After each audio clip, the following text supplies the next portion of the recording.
Bonsoir à tous. On prend des nouvelles de l'Église au Cameroun où plusieurs zones du pays sont sous tension. Les évêques ont dénoncé l'incivisme et l'insécurité qui ne cessent de sévir et de se généraliser dans le pays. Insécurité tout d'abord dans le nord avec des attaques de Boko Haram, mais aussi dans l'ouest, dans la zone anglophone. Que vivent les chrétiens dans ces régions? Quelle est la situation humanitaire et comment l'Église agit pour la paix? On va en parler dans un instant avec notre invité, le père Simon Foudama, prêtre camerounais du diocèse de Maroua-Mokolo. Mais avant de l'entendre, quelques repères. Le Cameroun est un pays d'Afrique centrale, frontalier avec la Centrafrique, le Congo-Brazzaville, le Gabon, la Guinée équatoriale, le Nigeria et le Tchad. Sa capitale est Yaoundé. Côté population, il compte environ 28 millions d'habitants avec quelques 200 ethnies. Sur le plan religieux, le Cameroun est majoritairement chrétien avec autour de 40% de catholiques et 30% de protestants, 20% de musulmans et 5% adeptes des religions traditionnelles. Tout de suite, je retrouve mon invité.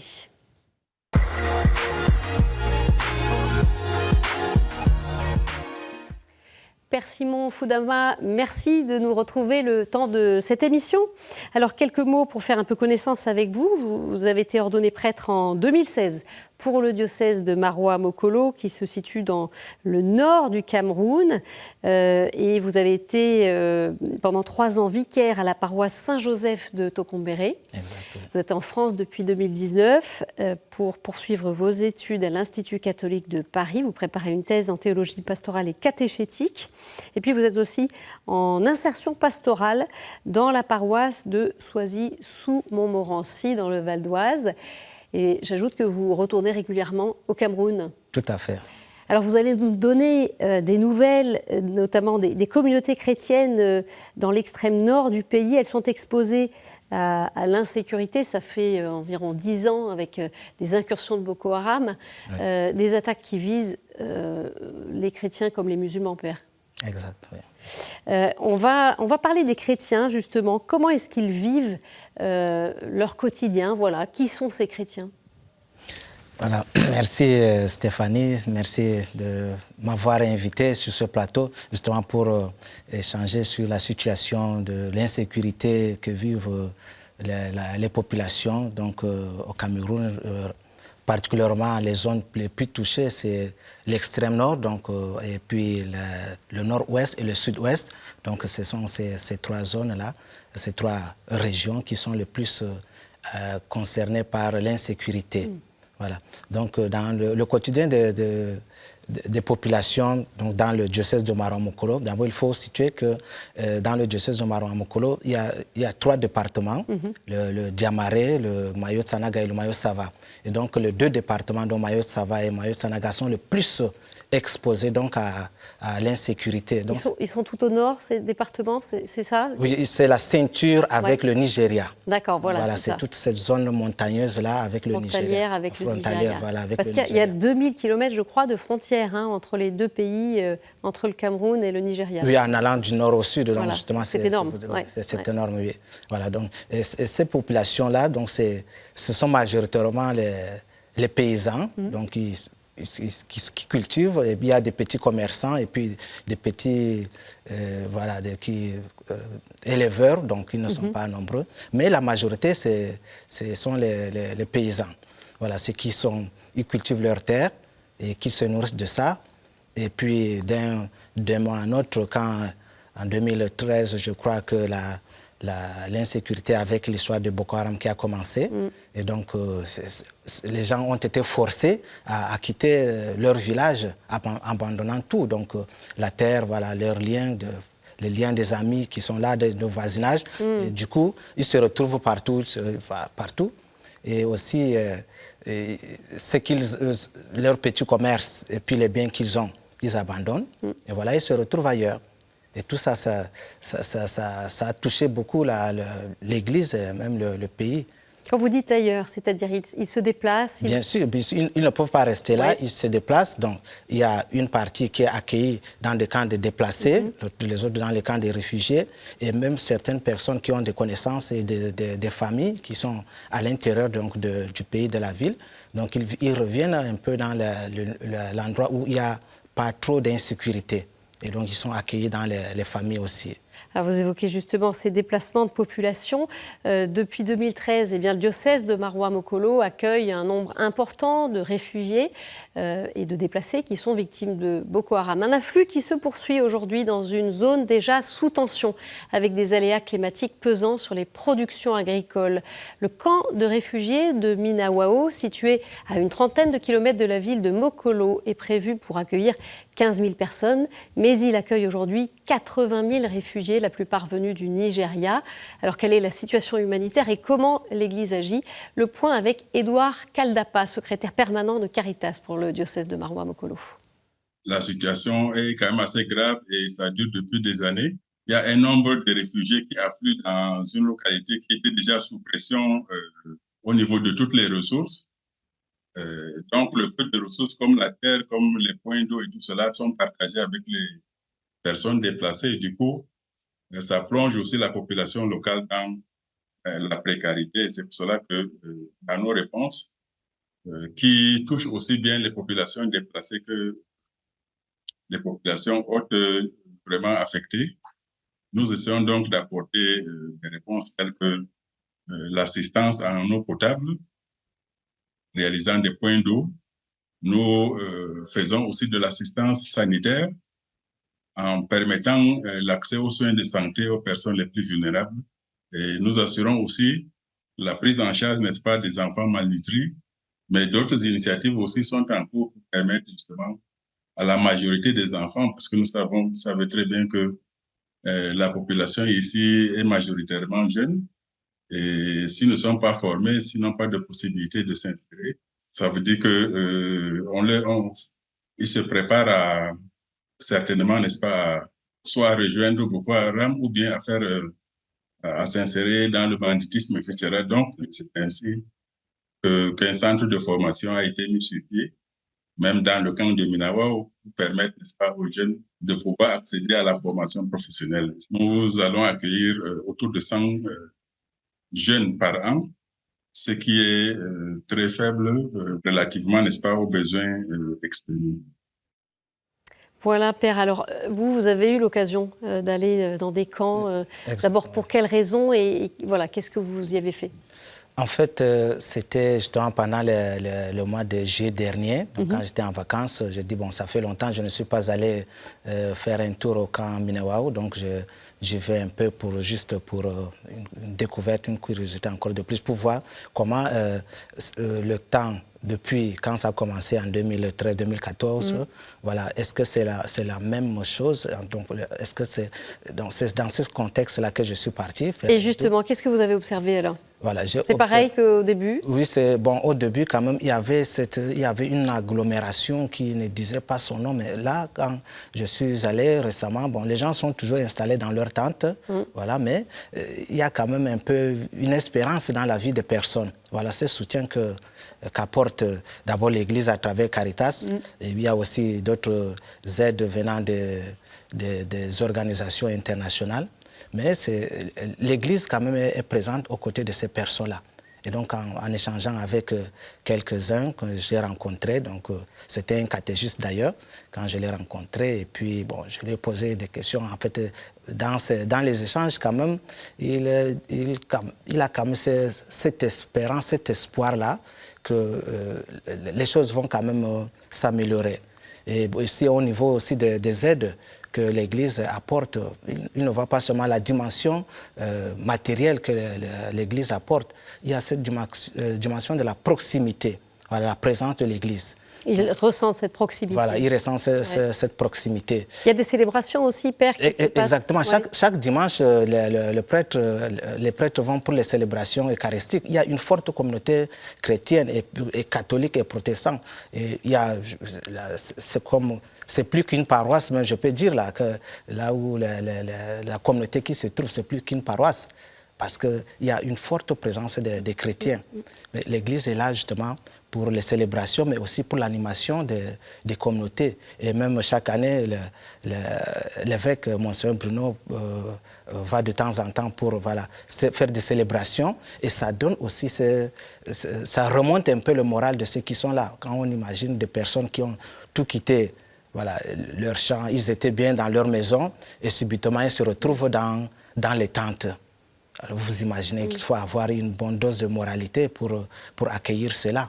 Et donc l'Église est là, comme nous avons suivi tout à l'heure, ce que disait M. Edouard Kaldapa, justement l'Église est là pour aider d'abord les aides urgentes, c'est d'abord l'alimentation. L'eau, la santé, la malnutrition qui est aussi prise en charge. Alors il y avait aussi un autre aspect qui était évoqué, c'est l'aide auprès des jeunes, l'éducation d'une centaine de jeunes, pour éviter justement qu'ils ne soient tentés par la violence, le banditisme. Dites-nous, ça c'est un risque, c'est un danger qui existe ? Oui, si le phénomène de Boko Haram a pris cette envergure au départ, c'est parce que justement les jeunes étaient, je dirais, ils n'avaient rien à faire, ils sont dans la... désœuvrés dans l'oisiveté. Et ils ont rejoint Boko Haram. Un jeune, par exemple, qui n'a jamais vu peut-être 500 000 ou 1 million, on lui demande, on lui donne cet argent-là, et puis il se lance. C'est la pauvreté qui est derrière ça. Il y a aussi la pauvreté. Qui explique exactement. Le désœuvrement des jeunes. Vous avez aussi, Père, justement, accompagné des jeunes. Dites-nous, comment donner des perspectives ? Là, on l'entendait, 100 jeunes qui peuvent être aidés, c'est une goutte d'eau. Oui. Alors dites-nous, qu'est-ce que vous avez pu faire ? Comment vous avez travaillé avec eux ? Quand j'étais à Tokombéré, justement, avant de venir ici, donc j'ai accompagné le jeune au foyer de jeunes de Tokombéré pendant 3 ans. Et donc, c'est une structure bien organisée, le projet Jeunes de Tokombéré. Et les jeunes qui s'y trouvent, ce ne sont pas seulement les jeunes chrétiens catholiques, mais il y a aussi des jeunes des églises protestantes et aussi des jeunes musulmans qui s'y trouvent. Donc, le foyer de jeunes est bien structuré de façon que chaque jeune vienne trouver sa place dans les activités. C'est un lieu de formation, c'est un lieu de catéchèse. Qu'est-ce que c'est, ce lieu, Père ? Pas de catéchèse, pas de formation professionnelle, mais c'est un lieu qui donne aux jeunes ces moments de loisirs. De convivialité. Par exemple, pendant la période scolaire, il y a un tournoi de football qui se fait avec les jeunes. Donc les jeunes de chaque quartier ou de chaque communauté qui organisent les tournois de football. Et pendant dans la semaine, donc le mercredi par exemple, les jeunes sont là pour des rencontres, voilà, il y a des matchs des incollables. En fait, la majorité, d'abord, ce sont des jeunes scolaires, donc du secondaire et du primaire. D'accord, ils sont quand même... ils poursuivent des études. Ils poursuivent des études, exactement. Ils ne sont pas désœuvrés non plus. Non, pas dans ce... Mais il y a quand même quelques jeunes qui, après les études, qu'est-ce qu'ils font faire? Ils sont désœuvrés. Mais le foyer des jeunes les accompagne déjà, même pendant quand ils sont déjà... Ils sont encore à l'école secondaire. Il y a des réflexions qu'on organise avec les jeunes. Pour leur parcours, pour la suite. Pour la suite. Et puis pendant même les vacances, il y a des activités qui meublent donc la vie des jeunes. Là, ça les évite l'oisiveté.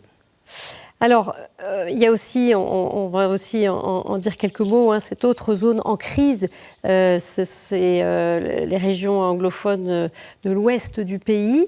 Depuis 2017, il y a une partie de la minorité anglophone qui s'estime marginalisée par rapport au pouvoir central. Et il y a un conflit sanglant qui agite des rebelles séparatistes et l'armée camerounaise, qui a fait plus de 6 000 morts, des centaines de milliers de déplacés. On a peu d'informations, nous, ici, sur ce qui se vit. Dites-nous, Père, justement, quelle est la situation et quelle action aussi de l'Église dans ce contexte de crise. Les évêques en ont parlé aussi lors de leur dernière assemblée il y a quelques mois. Voilà, c'est un sujet qui est vraiment au cœur de l'actualité aussi. Oui, justement, comme je l'ai dit au début, que c'est l'insécurité, la crise sécuritaire ne se vit pas seulement à l'extrême nord, mais aussi à la partie anglophone, le nord-ouest et le sud-ouest. Et l'Église n'est pas différente face à cette situation. L'Église agit et intervient. Et justement, il y a 2 ou 3 ans, la conférence, les évêques du Cameroun ont écrit une lettre voilà, pour dénoncer ces manipulations et ces erreurs qui se vivent dans la zone. Et puis appelle la communauté camerounaise à plus donc, de dialogue, de la justice et de la paix, et aussi également à la prière. Donc, le pays, donc l'Église du Cameroun a dû organiser des journées nationales et des neuvaines nationales de prière pour permettre donc à éradiquer ce phénomène-là. Et il faut le dire aussi, Père, ce sont des chrétiens qui s'entretuent finalement. Ce sont des chrétiens. Oui, dans cette pas pour des zone, raisons religieuses. Oui, dans cette zone, ce sont vraiment des chrétiens qui s'entretuent. Alors, c'est un peu très complexe quand même parce que, pourquoi il y a ce phénomène-là? Parce que quand nous voyons ceux qui viennent attaquer, ils sont dans la communauté, donc dans la ville, donc on ne peut pas savoir qui est cette personne-là. Ce qui alimente des peurs et de la méfiance. Oui, bien sûr, il y a l'armée qui est là, mais on ne sait pas parce que ce sont des civils. Oui. Voilà. Des exécutions, des viols, des incendies d'habitation, parmi les exactions dénoncées par Amnesty International notamment. Alors il y a une figure qui a compté, qui a œuvré pour la paix, c'est le cardinal Christian Toumi. Oui. Dites-nous un peu qui était-il? Il est décédé en 2021. Exactement. Cardinal Toumi, c'est une grande figure quand même de l'Église du Cameroun qui a beaucoup œuvré justement pendant cette période-là, malgré son âge, pour la lutte contre l'insécurité dans cette partie donc, du Cameroun. Et c'est un homme intègre, justement, un homme qui voudrait le dialogue, non seulement avec le peuple qui s'entretue là, mais aussi le dialogue avec les autorités civiles et administratives donc, du pays. Donc ça, il a fait quand même ce travail, mais aussi avec le soutien donc, de ses collègues, donc les évêques du Cameroun. Donc il n'a pas fait ce travail seul, mais c'est aussi avec les autres. Alors on va aussi effectivement parler d'espérance, de cette action de l'Église pour la paix. Il y a eu cette assemblée, ce séminaire annuel il y a quelques semaines dans votre région, à Maroua.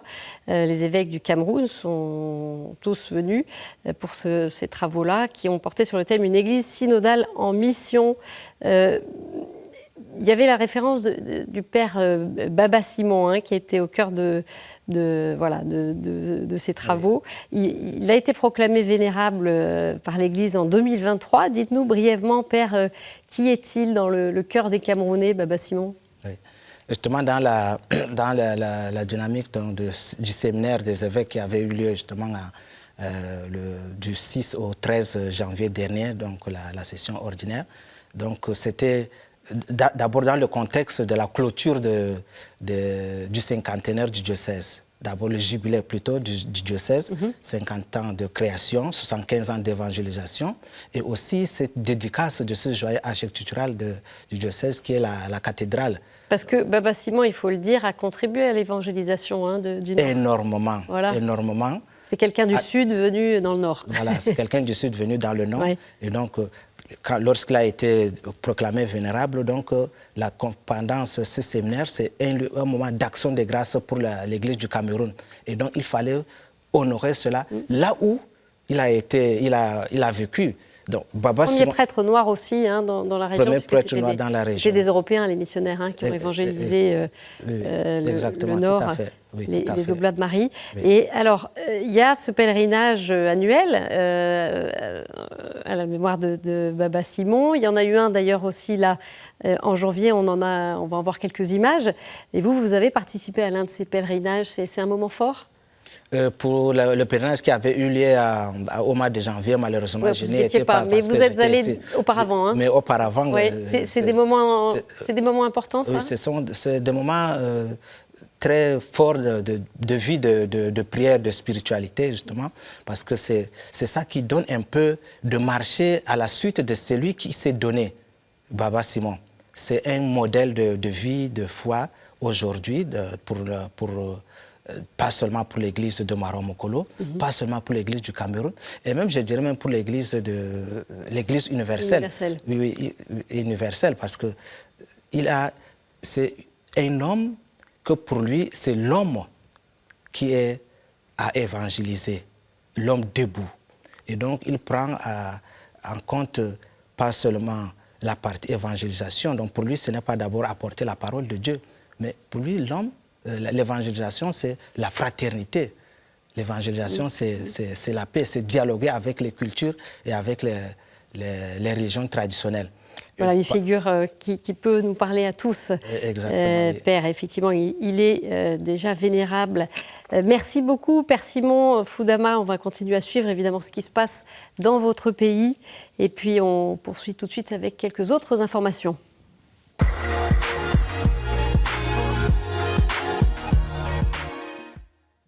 Avec plusieurs élections ces prochains mois pour lesquelles l'Église se mobilise. C'est le cas en Inde où elle a soutenu des femmes en vue des élections législatives en mai. Dimanche 10 mars, des religieuses et prêtres se sont jointes à plus de 2000 femmes à Varanasi, ville située dans le nord du pays. Il faut dire que la situation des femmes est fragile. En 2022, les crimes contre les femmes, parmi lesquels des agressions, viols et enlèvements, ont augmenté de 4%. Les auteurs sont souvent le conjoint ou un proche. Les participants ont également publié un manifeste des femmes exigeant la parité dans tous les organes législatifs, mais aussi une éducation gratuite pour les filles jusqu'à l'obtention de leur diplôme. Et puis j'ajoute que notre édition du 21 mars portera justement sur l'Inde.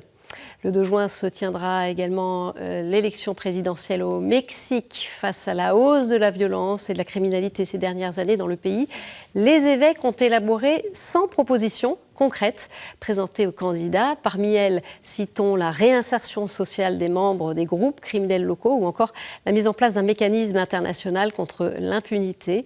Les 3 candidats ont aussi signé un engagement national pour la paix. Et puis un autre scrutin en vue, les européennes, les 8 et 9 juin prochains. Il est essentiel que nous votions pour des personnes et des partis qui soutiennent clairement le projet européen. C'est l'appel lancé par les évêques de la Commission des épiscopats de l'Union européenne, la COMECE, dans une déclaration publiée le 13 mars. Face aux menaces qui pèsent sur l'Europe et aux critiques contre l'UE, dont nombre de ces politiques ne sont pas conformes aux valeurs chrétiennes, eh bien les évêques appellent les électeurs à y contribuer et à l'améliorer avec les outils que nous offre la démocratie. La COMECE encourage aussi les jeunes catholiques qui se sentent appelés à s'engager en politique, à suivre cette voie en se préparant à contribuer au bien commun dans un esprit de service à la communauté. Voilà, avant de nous quitter, on retrouve la chronique du monde.